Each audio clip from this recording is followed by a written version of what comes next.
Well, he says, you know, it's written all over your face. You're afraid of going to a seance. But he says, I know you. He said, you're going to come. And then he started telling me how brave I was when I was aboard ship, you know, different things. He says, you're not the same man, you've changed. You're chicken. That's all I needed to hear. I said, when do we go to a seance? So one Saturday evening, we were in the place. It was her first time, very beautiful. The place, a medium, was a lady. She had a gorgeous new home in Montreal. And there were about 20 invited guests there, which I was one of them. And she communicated with the spirits for there's different people there.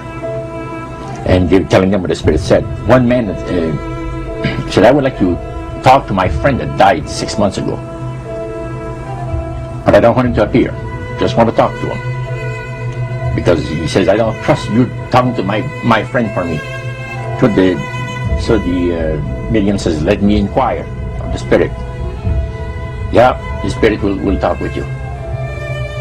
And that big masculine voice was heard in the place.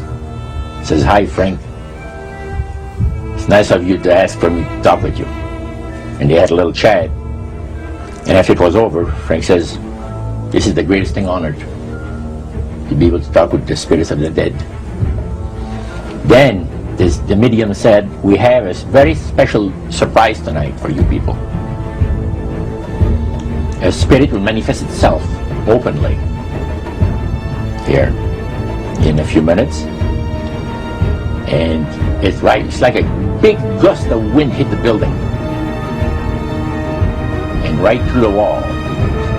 Now the lights weren't terribly bright, but they were like living room lights.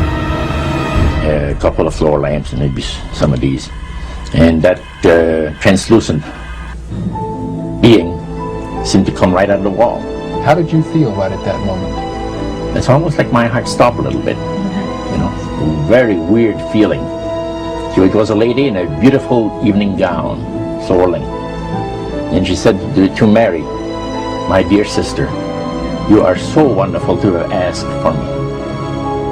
And Mary fainted and fell right off her chair on the floor. And a couple of guys jumped up and picked her up, and started gone. And that was the beginning of it. That's how you got into it. Yeah, that's the way I got into it. After a while, you see, there's something interesting about the human mind. You can adjust to an awful lot of stuff. You can adjust to a lot of things that would terrify you to begin with. After a while, they become common and ordinary. So you mean contact with the supernatural can become commonplace and ordinary and doesn't bother anybody? Yeah. In other words, the more that you do it, you're not uncomfortable. That's right. It's just not an uneasy feeling. Yeah. So how did you feel about it? Then I got into a secret society that worshipped the spirits, you see. Well, now how is that different from the seance, Roger? It happens that the seance are not involving in many ways.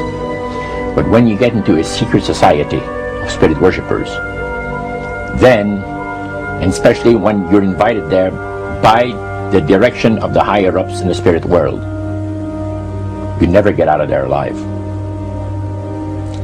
And it's exactly what my friend and I were up against. We didn't know anything about it. And there was a very, very popular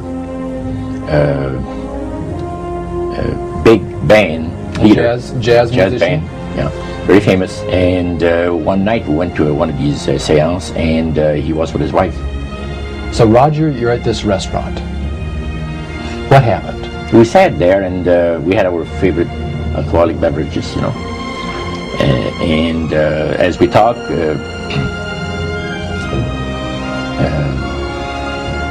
the band leader says, I want power. I go right to the source of power. And he says, how do you think that I became famous the way that I am? Well, I said, you must have had some good luck. Well, he says, there's no such thing as good luck. He says, there's either some power working for you somewhere, or you don't get ahead in this world. Not in my type of occupation. So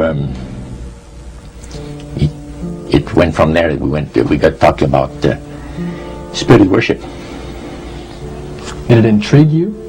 Or did it make you want to find out more about what exactly he was talking about? Yeah.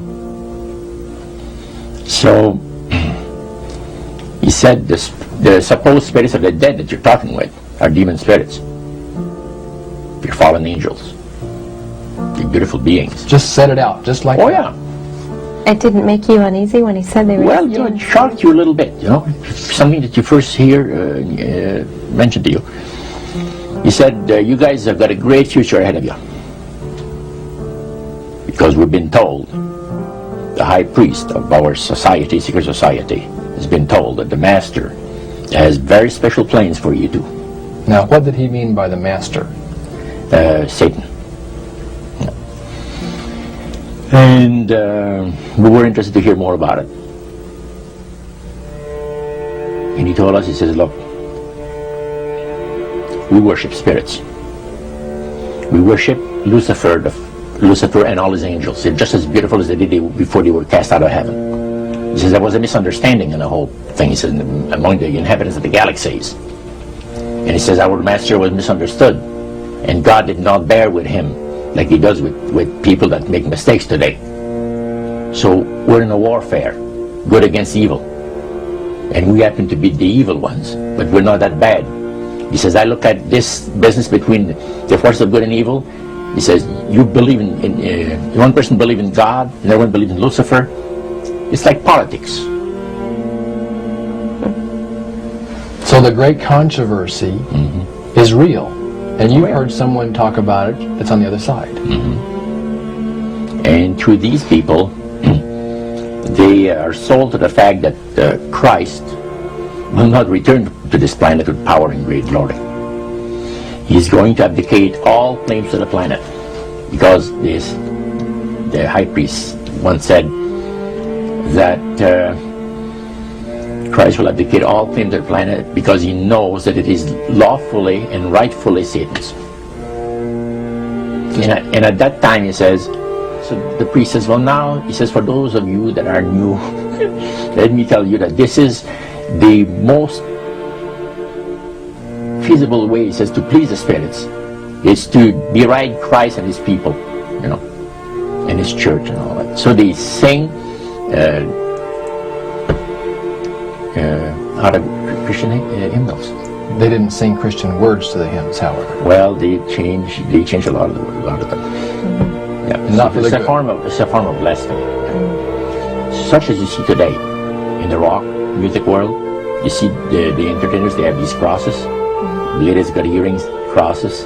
The guys got crosses. This is a form of blasphemy, a form of deriding Christ. You see, spirits cause the people to do that, to find pleasure in wearing this type of emblem, which is the cross is the emblem of the crucifixion of Christ to the Christians. Better to reign in hell than serve in heaven, is that it? Why not? I'm here on the ground with my nose in it since the whole thing began. I've nurtured every sensation man has been inspired to have. I cared about what he wanted, and I never judged him. Why? Because I never rejected him, in spite of all his imperfections. I'm a fan of man! I'm a humanist. Maybe the last humanist. Who in their right mind, Kevin, could possibly deny the 20th century was entirely mine?